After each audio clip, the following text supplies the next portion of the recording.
La selección boliviana de fútbol, probablemente la peor selección de toda Sudamérica y la más débil de todas.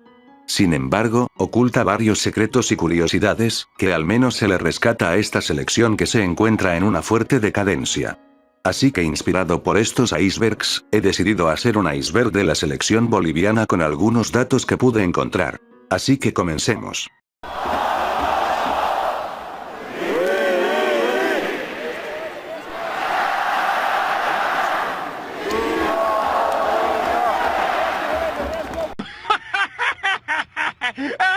Espera, ¿lo dices en serio? Déjame reír más fuerte. Sí, seguramente para los que recién empiezan a ver fútbol, seguro pensarán que estoy bromeando, pero no. La selección boliviana conquistó títulos aunque son muy pocos, y algunos de ellos en categorías juveniles como el Campeonato Sudamericano Sub-17 de 1986. Mientras la selección mayor consiguió 2 medallas de oro en los Juegos Bolivarianos de 1970 y 1977, y por supuesto el Campeonato Sudamericano ahora Copa América de 1963 hecha en Bolivia, siendo el más importante y también la primer y última Copa América ganada por Bolivia. Los propios brasileños, llevando en hombros a Danilo Aldín, el director técnico de la selección boliviana.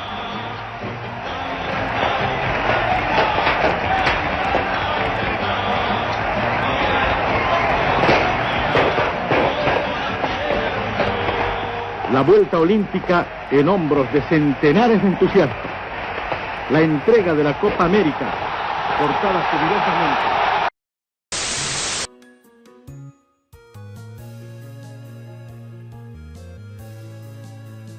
El Estadio Hernando Siles de La Paz, que lleva ese nombre en honor al presidente Hernando Siles Reyes, construido en 1930 y posteriormente demolido para ser remodelado en 1977 al actual estadio que todos conocemos. Este estadio es infamemente conocido por todos, por estar a más de 3.581 metros sobre el nivel del mar, y por este motivo fue apodado por medios internacionales como el Estadio Sin Oxígeno, y esto ha perjudicado a clubes internacionales que han jugado con los clubes de La Paz en torneos internacionales y amistosos. Así como las selecciones sudamericanas en eliminatorias, siendo un estadio que llegó a ser prohibido por la FIFA en más de una ocasión, y también es conocido como la Casa de la Verde, ya que la selección boliviana ha hecho de local en este estadio, tanto en eliminatorias, Juegos Bolivarianos, y Copas Américas jugadas en Bolivia. No por algo es un estadio muy infame y muy odiado.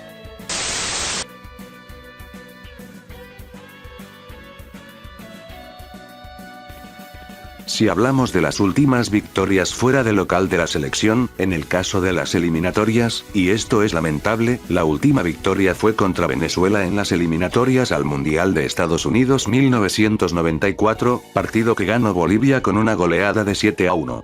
En el caso de la Copa América, su última victoria desde la Copa América 1997, fue contra Ecuador en la Copa América 2015. Y en los amistosos, y esto es para reírse, la última fue contra Andorra por 1-0. ¿Será que la maldición de no poder ganar de visitante en eliminatorias y Copa América desaparezca?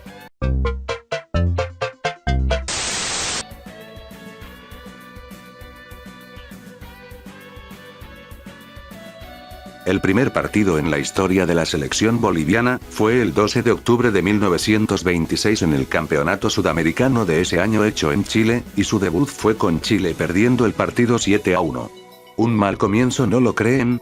Un dato curioso, el primer jugador boliviano en marcar un gol en la selección boliviana fue Teófilo Aguilar para este partido.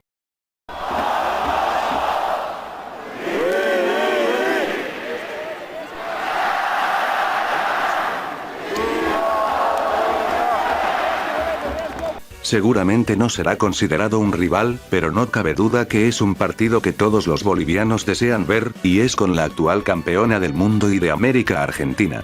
Pero con esta selección ha habido muchos incidentes, sobre todo en La Paz, que ha sido de enojo de los hinchas albicelestes, al ver a su selección perder con Bolivia en La Paz. No por algo los habitantes de La Paz se han burlado de Argentina con el famoso fantasma de la altura. Pero si podemos hablar de estos partidos en La Paz, destaco dos por haber sido muy polémicos.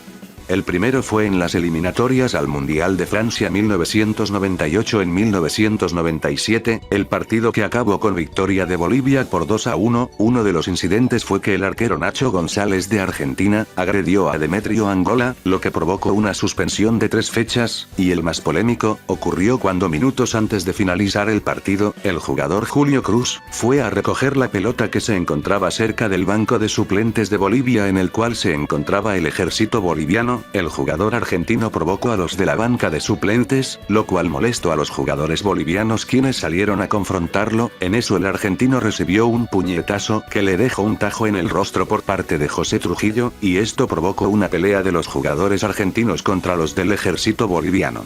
Estos incidentes provocaron burlas al DT de la selección argentina Daniel Pasarela. Y el otro incidente y el más conocido, fue la goleada de 6-1 a Argentina en las eliminatorias de Sudáfrica 2010. No voy a comentar nada sobre esto porque ya todos conocen este suceso, pero esto provocó una oleada de críticas a los jugadores argentinos que encima cayeron sobre el pobre Lionel Messi, y al DT de Argentina, Diego Armando Maradona, que a pesar de la derrota, defendía al estadio Hernando Siles, y felicito al seleccionado boliviano de la aplastante victoria. Y el rendimiento de las dos selecciones. Gracias y bienvenido. No, el resultado es inexplicable. Inexplicable porque cada vez que llegó Bolivia marcó, y eso de Carso tuvo una tarde muy buena. Por si fuera poco, la selección boliviana después del partido sufrió de la renuncia de su delantero Joaquín Botero, que fue la figura del partido, y después de eso la selección boliviana no volvió a ser la misma, salvo a que venció a Brasil en La Paz, convirtiéndose hasta ahora en la selección que más veces derrotó a Brasil en eliminatorias.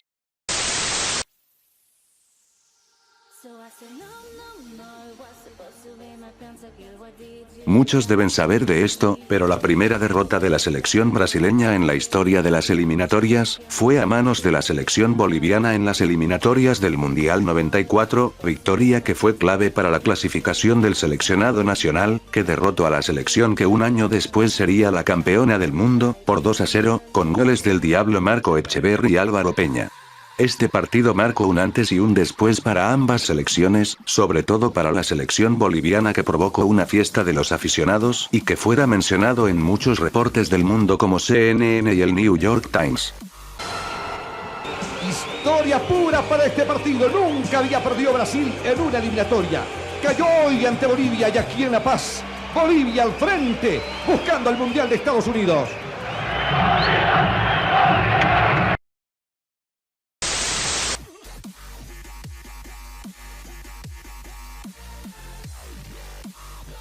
Si hablamos de ídolos del fútbol boliviano, podríamos dar una corta lista, ya que lastimosamente Bolivia no se ha destacado mucho en tener ídolos que sobresalgan en el extranjero, existiendo pocos nombres, pero entre ellos, como el maestro Víctor Agustín Ugarte y Ramiro Blacut, que en paz descansen, los dos campeones de América, y el gran Chichi Romero, considerado por la FIFA como el mejor jugador boliviano de la historia.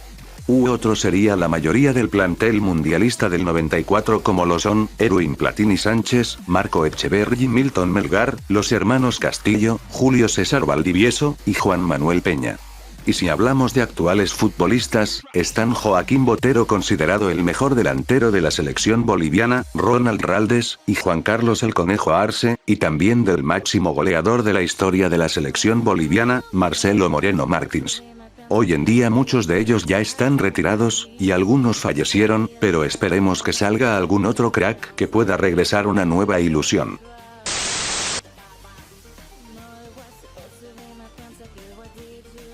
Seguramente una sequía de títulos en alguna selección de fútbol debe doler.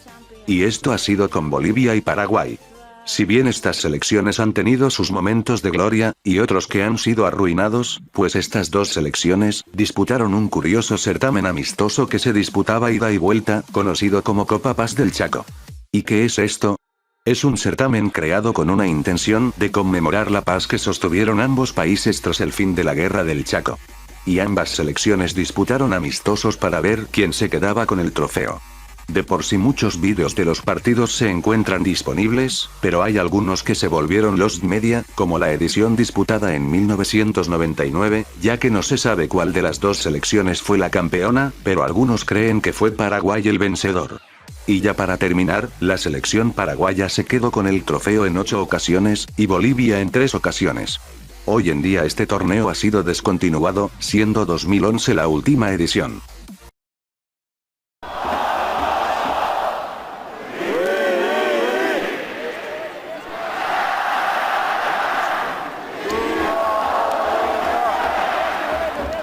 La Academia Tahuichi Aguilera es una institución que se dedica a formar jugadores juveniles, más específicamente de la ciudad de Santa Cruz de la Sierra. Y en esta institución se han formado jugadores como Luis Héctor Cristaldo, Platini Sánchez y Marco Echeverri. Esta institución ha sido exitosa, que incluso ganó títulos internacionales juveniles de torneos de Conmebol y FIFA, y también organiza el Mundialito Tahuichi, donde han jugado importantes clubes y selecciones del mundo, siendo considerada una de las instituciones más importantes del mundo. Por si fuera poco, muchos han atribuido a la Academia Tahuichi de la formación de jugadores para la selección boliviana, que aún sigue vigente, incluso fue base para el Campeonato Sudamericano Sub-17 ya antes mencionado.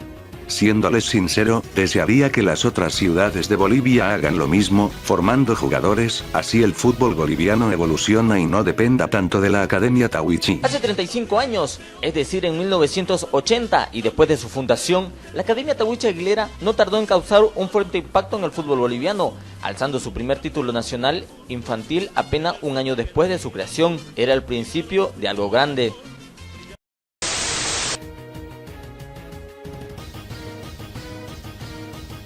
La mayor goleada registrada hasta la fecha por la selección boliviana, fue en un amistoso del año 2000 contra la selección de Haití en La Paz, partido que ganó Bolivia por 9-2. En cuanto a partidos oficiales, la mayor goleada fue a Venezuela en La Paz en las eliminatorias al Mundial 94, que por cierto, sigo sin entender por qué la afición no llenó el estadio aquel día, si la selección estaba peleando la clasificación al Mundial. ¡Qué caca!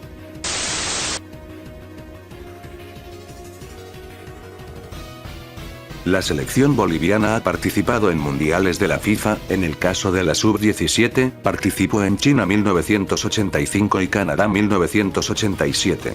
Y en ambas ediciones acabó en último puesto de la fase de grupos lastimosamente. En cuanto a la selección mayor, sus participaciones fueron en Uruguay 1930, donde acabó último y con 0 puntos, y Brasil 1950, donde jugó un único partido con Uruguay y se llevó 8 pepinazos, y ambas ediciones participó como selección invitada. De por sí la selección tuvo pecheadas en eliminatorias como Argentina 78, que perdió el repechaje ante Hungría, e Italia 90, que por diferencia de goles no pudo clasificar. Pero el momento de la gloria llegaría, cuando un gol marcado por William Ramallo, hacía gritar de alegría a todo un país, clasificando al Mundial de Estados Unidos 1994, siendo esta la última participación de Bolivia en mundiales.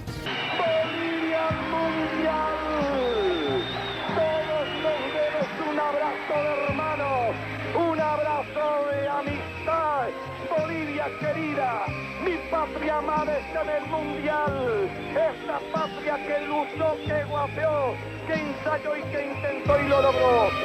Si bien no pudo clasificar a la siguiente fase del grupo, por lo menos tuvo el honor de que Erwin Sánchez marcara el único gol de la selección en su historia.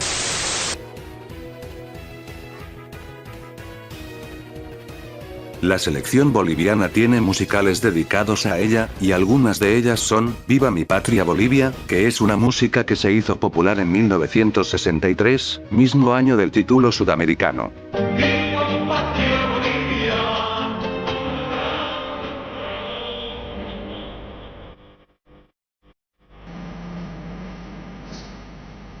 Cumbia boliviana o Viene y va del artista Jorge Eduardo.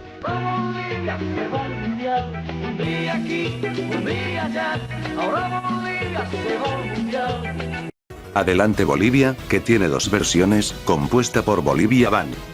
Vamos, vamos a ganar con la mejor selección, porque el mundial nos espera y el reto a la altura nos quita la opción. Y Bolivia gana y se va al mundial, de la familia Valdivia.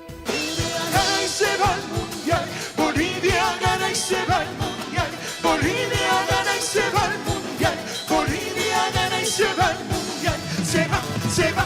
va al mundial, se va al mundial, se va al mundial, se va.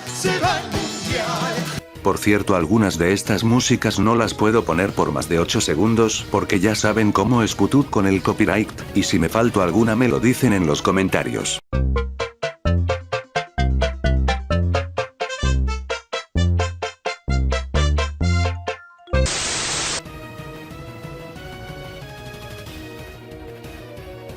Como ya dije, el Hernando Siles es el hogar inseparable de la Verde, y desde que se inauguraron las primeras eliminatorias sudamericanas, siendo Suecia 1958 la primera edición, la selección boliviana derrotó a Argentina y Chile en La Paz, pero no pudo ganar de visitante para así sumar los suficientes puntos para clasificarse, por lo que quedó en segundo lugar.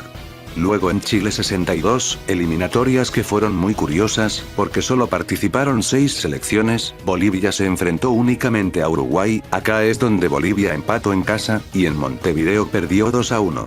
Hasta aquí todo bien, si bien la selección se perdió la oportunidad de jugar estos mundiales, pues los aficionados se ilusionaban con cada eliminatoria, y con la altura como ventaja, siendo que la federación rechazó jugar en otros departamentos como Cochabamba y Santa Cruz. Hasta que llegó Inglaterra 66, y la cagaron. ¡Estúpido! Una inspirada selección argentina dio la sorpresa en La Paz, venciendo 2-1 a Bolivia, y poniéndola en su lugar donde lo merecía, acabando en el último puesto. Así que ya saben chicos, si es posible ganarle a Bolivia en La Paz.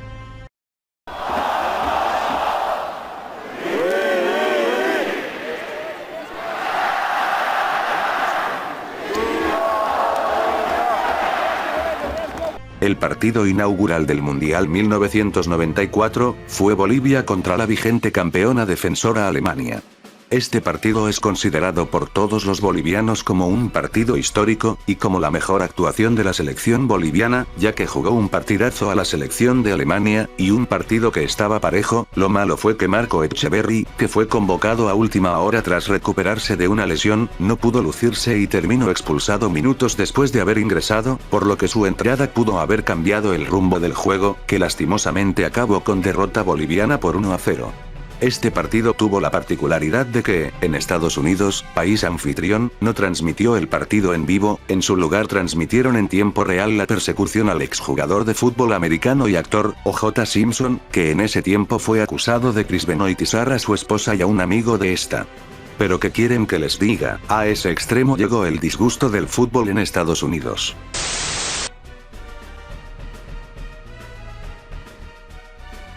Un trofeo muy poco conocido y para nada codiciado, llamado simplemente como Copa Bolivia. ¿Y qué es esto? Es un trofeo de consuelo creado únicamente para conmemorar a la selección subcampeona de la Copa América. Este mítico trofeo, al comienzo fue creado por la Federación Boliviana de Fútbol para entregarlo en la edición de 1997 llevada a cabo en Bolivia, y la ganadora de este trofeo fue justamente la selección boliviana.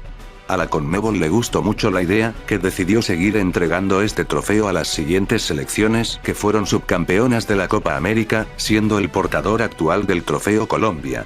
Un trofeo muy extraño, y que existe variantes del mismo, sin ningún diseño establecido. Siendo el más conocido el trofeo que entregaron a Paraguay en la Copa América 2011, la cual llevaba la bandera boliviana.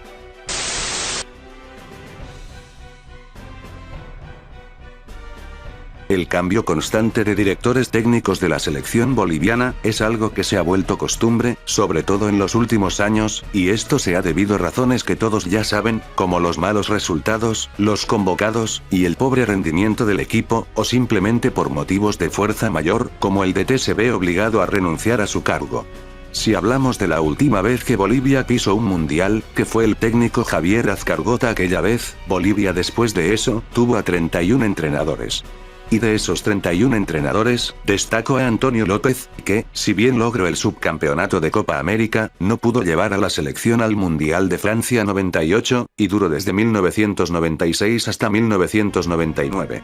El otro es Platini Sánchez, que si bien no tenía mucha experiencia como técnico, muchos confiaban en él, pero la selección volvió a decepcionar en las eliminatorias al Mundial Sudáfrica 2010, pero este técnico se ha destacado por ser el primero en convocar a Marcelo Martins a la selección boliviana, y también por la goleada ya antes mencionada. El otro es Mauricio Soria, que, si bien no me gustaba mucho su trabajo como DT de la selección, este se destacó, no porque la gente pedía a gritos su salida, sino por una pelea que tuvo con un limpiavidrios, incidente que lo provocó a renunciar. Sea lo que sea, para eso existen las fuerzas públicas, ¿no? Donde uno puede denunciar este tipo de agresiones, de invasión al hogar o todo este tipo de cosas, ¿no? No tengo nada más que decir, en resumen, todos no funcionaron, solo espero que le vaya bien al DT actual Óscar Villegas, quien planea quedarse 10 años en la selección y dar oportunidad a los juveniles.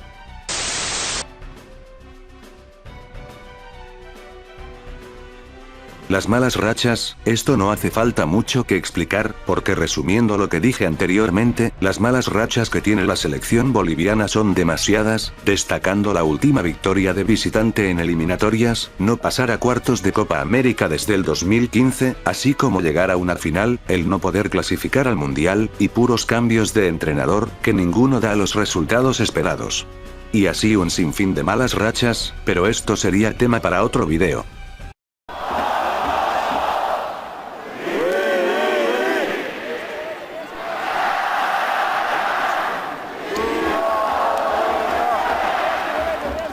Sí, tal vez nadie entienda lo que voy a hablar en esta parte, y seguramente alguien me dirá en los comentarios que esto no tiene nada que ver con la selección boliviana, pero lo cierto es que ser sede de un torneo importante de fútbol es algo muy complicado, y no hay los recursos suficientes para hacerlo, como la construcción de nuevos estadios, o ampliar la capacidad de los ya establecidos, y que tengan infraestructura moderna, siendo el Tahuichi Aguilera el mejor ejemplo, ya que este será sede del Sudamericano Sub-15 y la final de la Copa Sudamericana del próximo año. Pero si hablamos de que el país sea sede de otra Copa América, o peor aún, de un Mundial. En cuanto a la Copa América, sabemos que la Confederación Sudamericana le interesa el dinero, por lo cual no les sorprendan que lleve a la Copa América a otros países fuera de Sudamérica, como Arabia Saudita o México. O en el peor de los casos, repetir sedes, como Argentina 2028. Por lo cual Bolivia está lejos de ser sede de esta competición, no solo por el tema de la altura, sino por los estadios y las exigencias que pone la Conmebol y la FIFA, como tener una infraestructura moderna, y también por el transporte y alojamiento de turistas. Y por el mal momento que pasa el país, en cuanto a la inflación, y la política de que sacude a mi país, dominada por la izquierda del MAS. Pero bueno, si hablamos de intentos fallidos como Colombia 86, están el fallido intento de ser sede del Campeonato Sudamericano 1930, cancelado por el inicio de la Copa del Mundo, y los fallidos casos de la Copa América 2015 y 2019, Bolivia no recibió apoyo para albergar al país como sede. Y aunque no se lo crean, si hablamos del Mundial, Evo Morales presentó un proyecto que incluso fue apoyado por el expresidente argentino Alberto Fernández, que es de construir un estadio en Santa Cruz con capacidad para 60.000 personas, para ser presentado a la FIFA y ser subsede del Mundial 2030.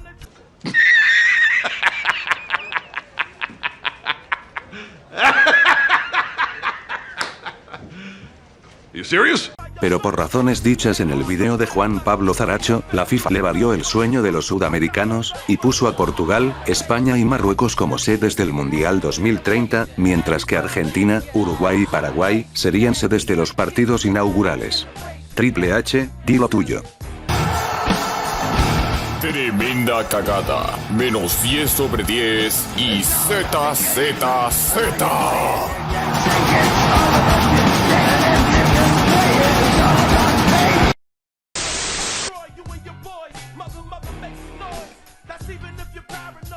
Como ya dije, el Siles es la casa inseparable de la Verde, muchos piensan que la selección boliviana depende mucho de este estadio, incluso en amistosos. Pero lo cierto es, que Bolivia ha jugado en otros estadios del país como el Félix Capriles, tanto en amistosos, como en el Campeonato Sudamericano del 63. Pero no solo eso, sino que, en eliminatorias, la selección tuvo que jugar en otros estadios, y seguramente me mencionarán lo del caso reciente del Alto, como el primero de estos, pero no, la primera vez que ocurrió esto, fue en las eliminatorias al Mundial 78, donde si bien Bolivia volvió a jugar en La Paz. Jugó en el estadio de Laderani del Club Bolívar, actualmente demolido. ¿Qué rayos es eso? Joder, tanto les costaba mover la sede a otro departamento, y no en ese estadio que es un asco, que menos mal fue demolido para ser reconstruido por un nuevo estadio mucho mejor. Y el otro caso, y esta vez ya fue fuera de La Paz, fue en las eliminatorias al Mundial de México 86, donde la selección jugó por primera vez en el estadio Tahuichi Aguilera. Siéndoles sincero, y ustedes estarán de acuerdo, Bolivia debería desprenderse del Siles, y jugar en igualdad de condiciones.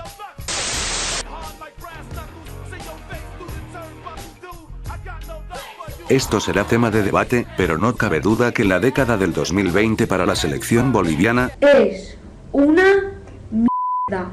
La verdad, no diré mucho sobre esto, la única forma que se rechace esta teoría, sería si la selección clasifica al próximo Mundial 2026, cosa que no creo que pase lastimosamente.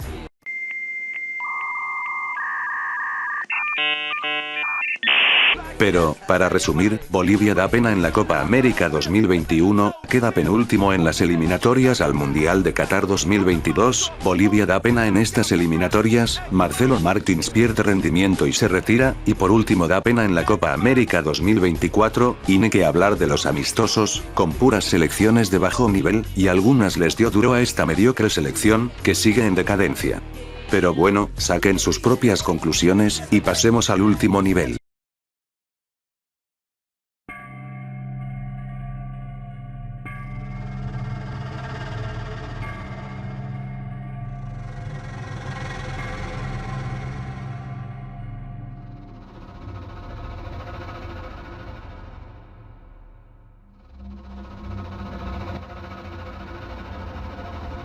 Ramiro Castillo, fue un destacado futbolista paceño, el cual logró destacarse en Bolívar y Die Strongest, y también en el fútbol argentino, vistiendo las camisetas de River Plate, Argentinos Juniors y Rosario Central, entre otros. Incluso llegó a fundar su propia escuela de fútbol en La Paz. Logró ganarse un puesto en la selección boliviana, y logró ser mundialista en el 94 y subcampeón de Copa América, sin embargo, fue en este último donde se vino su triste final.